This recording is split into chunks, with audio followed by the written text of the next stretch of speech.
seragam tinggal Jumaat Harga yang ditulis dalam golongan ulun munafik. Sebenarnya akibat yang ikut dengan munafik, bahayanya munafik terhadap agama Islam. Nyontan pertanyaan.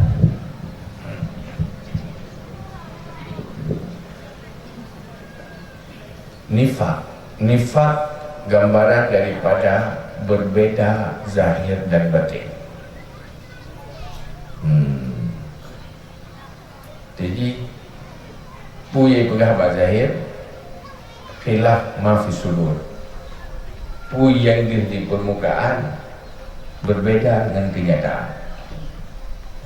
Dalam nifak pertama nifak iman.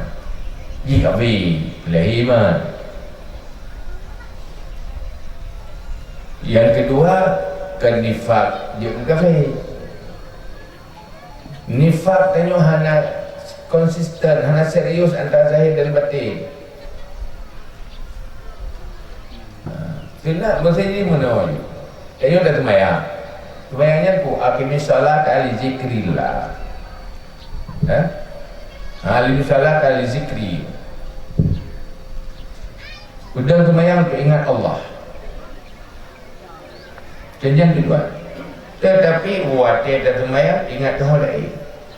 Yang menurutnya nifak gitu. Munafik ni. Cuma kalau munafik lagi kafir je. Hai tending kau neo. Nanti dah berah inna salati wa nusuki wa mahyaya wa mamati lillahi rabbil alamin. Udip lu, mati lu, ibadat lu, bayang lu kan.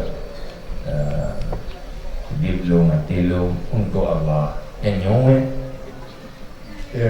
ada beda berah inna salati wa nusuki wa mahyaya wa mamati lillahi rabbil alamin. Sembahyang lu, ibadat lu, hidup lu, mati lu untuk Allah. Jangan